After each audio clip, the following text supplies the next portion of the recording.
Alors, l'Afrique. Un continent incroyable, n'est-ce pas? 54 pays, des cultures à n'en plus finir, des paysages qui vous coupent à le souffle. Et pourtant, si vous êtes africain, bonne chance pour essayer de le visiter. C'est un peu comme avoir un abonnement à toutes les plateformes de streaming du monde. Mais votre télécommande ne fonctionne que pour une seule chaîne, et c'est celle qui passe des rediffusions en boucle. On se pose souvent la question, pourquoi est-il si difficile, si absurdement compliqué pour un Africain de voyager d'un pays africain à un autre? C'est une question qui me tient particulièrement à cœur, parce que derrière cette simple frustration se cache un enjeu immense. Dans cette vidéo, on va décortiquer ce casse-tête. On va plonger dans les 5 principaux obstacles qui transforment ce qui devrait être une simple aventure en un véritable parcours du combattant. On ne va pas se contenter de survoler le sujet, non.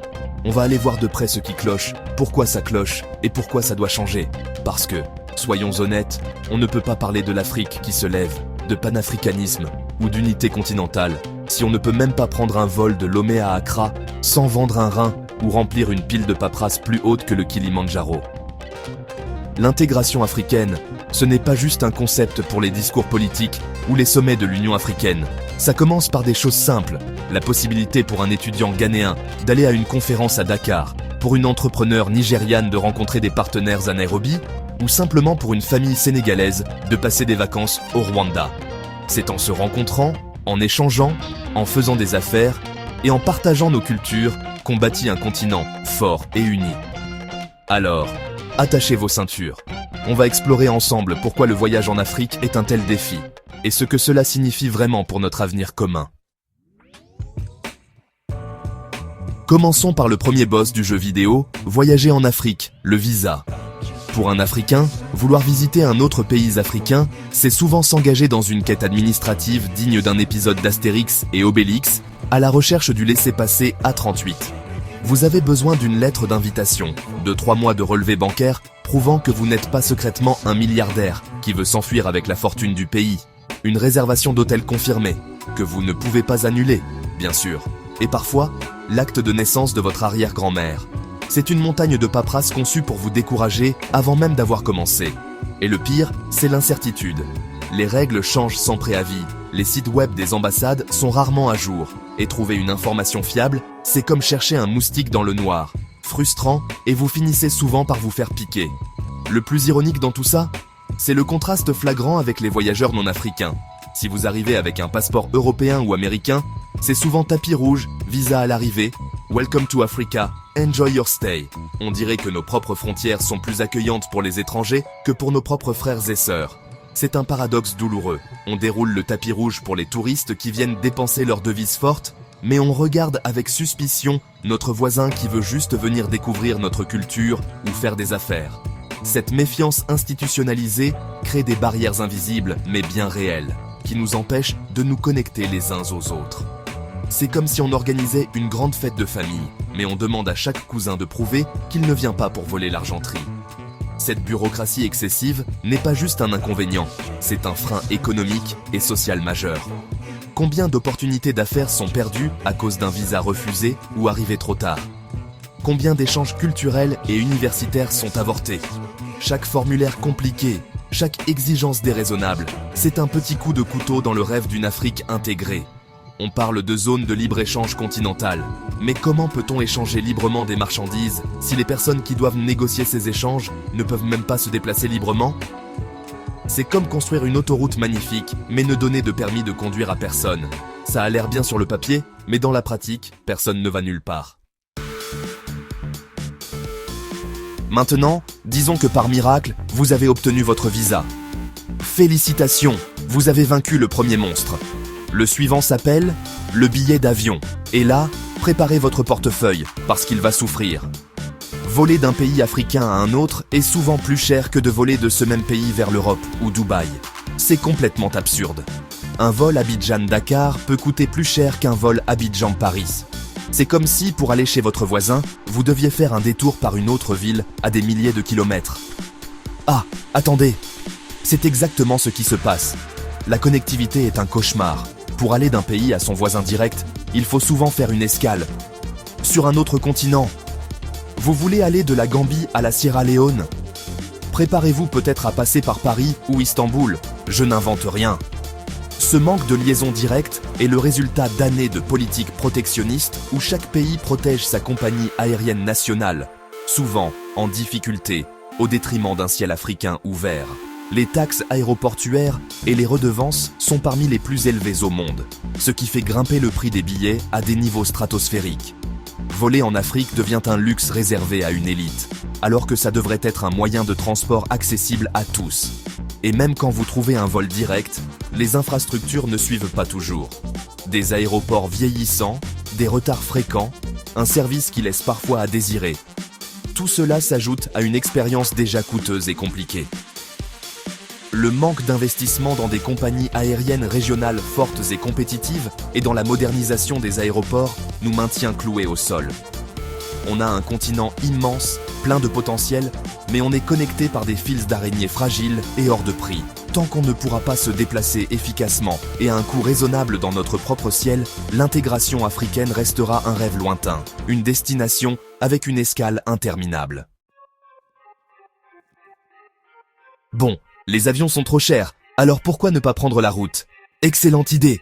Si vous aimez l'aventure, les secousses et que vous n'êtes pas pressé, vraiment pas pressé, voyager par la route en Afrique, c'est souvent s'engager dans une odyssée.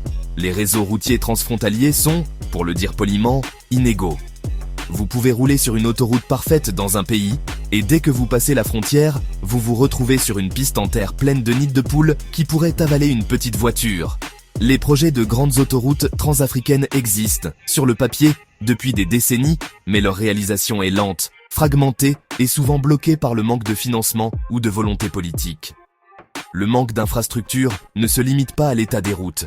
Il y a aussi le manque de transport terrestre fiable, sécurisé et confortable. Les compagnies de bus qui relient les capitales existent, mais les voyages peuvent être incroyablement longs, épuisants et parfois dangereux. On parle de trajets de plusieurs jours dans des conditions spartiates, avec des pannes fréquentes et des arrêts interminables aux postes frontières. Ce n'est pas une option viable pour un professionnel qui doit se rendre à une réunion, ni pour une famille qui veut voyager confortablement. Le train, à part quelques lignes historiques ou de nouveaux projets spécifiques, le réseau ferroviaire panafricain est quasi inexistant. Cette faiblesse des infrastructures terrestres a des conséquences profondes. Elle isole les communautés, en particulier dans les zones rurales et frontalières. Elle rend le commerce régional lent et coûteux, car le transport des marchandises est un véritable parcours du combattant. Et elle renforce notre dépendance aux transports aériens, avec les problèmes de coûts que l'on a déjà vus. Construire des routes et des chemins de fer, ce n'est pas juste couler du béton et poser des rails. C'est créer des artères qui permettent au sang de l'économie et de la culture de circuler librement à travers le continent. Sans ces artères, le cœur de l'Afrique bat plus lentement. Au-delà des obstacles physiques et administratifs, il y a une barrière plus subtile, mais tout aussi puissante, la méfiance. Une méfiance entre les États, qui se traduit par des politiques de sécurité et d'immigration restrictive. Chaque pays semble craindre une vague d'immigration incontrôlée de ses voisins, comme si ouvrir les portes allait provoquer un exode biblique. Cette peur, souvent alimentée par des discours politiques populistes, conduit à un renforcement des contrôles aux frontières, à un profilage des voyageurs et à une suspicion généralisée. Un entrepreneur nigérian en Afrique du Sud ou un commerçant malien en Côte d'Ivoire peuvent être perçus non pas comme des partenaires, mais comme des menaces potentielles pour l'emploi local. Cette méfiance n'est pas seulement le fait des gouvernements, elle s'infiltre aussi dans les perceptions populaires. Les médias jouent là souvent un rôle en se concentrant sur les aspects négatifs, criminalité, conflits, instabilité d'autres pays africains. Au lieu de voir le Kenya pour ses innovations technologiques ou le Sénégal pour sa scène artistique vibrante, on ne retient que les gros titres alarmistes. Ces perceptions négatives créent une hésitation. Les gens ont peur de s'aventurer dans le pays voisin, qu'ils imaginent bien plus dangereux qu'il ne l'est en réalité.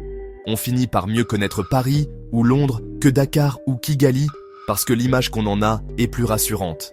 Bien sûr, il existe de réels problèmes de sécurité dans certaines régions du continent. Le terrorisme, l'instabilité politique ou la criminalité sont des réalités qu'on ne peut ignorer. Cependant, ces problèmes sont souvent localisés et ne devraient pas justifier la fermeture généralisée des frontières et cette culture de la suspicion.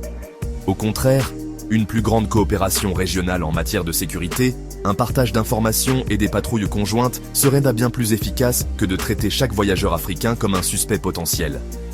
Pour vraiment voyager librement, il faut d'abord abattre les murs que nous avons construits dans nos têtes et apprendre à nous faire confiance. Le dernier obstacle, mais non le moindre, est celui qui frappe directement au portefeuille, même après avoir payé le billet d'avion hors de prix, tous les frais cachés et les difficultés financières. Voyager en Afrique, c'est un peu comme s'abonner à un service avec des tonnes d'options payantes que vous découvrez au fur et à mesure.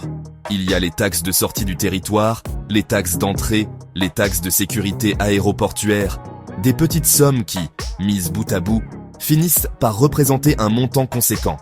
Et n'oublions pas le coût élevé du carburant sur le continent, qui se répercute non seulement sur les billets d'avion, mais aussi sur les transports terrestres. Ensuite, il y a le casse-tête des devises. La plupart des monnaies africaines sont faibles et non convertibles entre elles. Vous ne pouvez pas simplement arriver au Ghana avec vos shillings kenyans et vous attendre à les échanger facilement. Vous devez d'abord convertir vos shillings en dollars ou en euros, puis convertir ces dollars en cedi ghanéens, perdant de l'argent à chaque transaction. Cette dépendance aux devises fortes rend tout plus cher et plus compliqué. L'absence de système de paiement intégré est un autre problème majeur.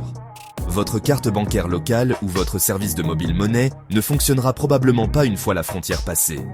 Vous êtes obligé de voyager avec de grosses sommes d'argent liquide, ce qui pose des problèmes de sécurité évidents. Ces barrières financières sont un frein terrible à l'intégration économique. Imaginez un petit commerçant qui veut vendre ses produits dans le pays voisin. Il doit jongler avec les taux de change, les frais de transfert exorbitants et l'impossibilité d'accepter des paiements simples et directs. C'est décourageant. Le développement de systèmes de paiement panafricains, la promotion de l'utilisation des monnaies locales dans le commerce régional et la réduction des taxes absurdes sont des étapes cruciales. Pour que l'argent circule, il faut que les gens puissent payer facilement. Sinon, on se retrouve avec un marché potentiellement énorme, mais où personne n'a la bonne monnaie pour acheter quoi que ce soit. Alors, voilà le tableau. Des visas qui ressemblent à des forteresses, des billets d'avion qui coûtent un bras, des routes qui testent vos amortisseurs et votre patience, une méfiance tenace et un labyrinthe financier. Tous ces obstacles, mis ensemble, ne sont pas juste des inconvénients pour les voyageurs. Ils sont de véritables freins qui ralentissent l'intégration africaine. Ils limitent notre incroyable potentiel économique en entravant le commerce et les investissements. Ils étouffent notre richesse culturelle en empêchant les artistes, les étudiants et les citoyens ordinaires de se rencontrer, d'échanger et de s'inspirer mutuellement. Le rêve d'un continent uni et prospère se heurte à ces murs bien réels. Mais il ne faut pas baisser les bras, car des solutions existent. On voit déjà des progrès, comme le passeport africain ou les zones de voyage sans visa dans certaines régions, comme la CEDEAO ou l'EAC. Il faut aller plus loin. Cela passe par une simplification drastique et une numérisation des procédures de visa, voire leur suppression pour les citoyens africains. Il faut investir massivement dans les infrastructures, construire ces routes et ces chemins de fer qui nous relieront. Il est impératif d'ouvrir notre ciel pour permettre à des compagnies aériennes régionales, abordables et efficaces, de se développer. Et enfin, nous devons créer des systèmes financiers intégrés qui facilitent les paiements et les échanges à travers le continent. La question n'est plus de savoir si nous devons le faire, mais comment nous pouvons accélérer le mouvement. Et cette conversation ne concerne pas seulement les dirigeants politiques, elle nous concerne tous. C'est pourquoi j'aimerais avoir votre avis. Et vous, quelles solutions voyez-vous pour faciliter les voyages en Afrique? Avez-vous déjà été confronté à ces difficultés? Partagez vos expériences et vos idées dans les commentaires. C'est en partageant nos histoires et en exigeant le changement que nous pourrons, ensemble, construire les ponts qui remplaceront les murs. Merci d'avoir regardé.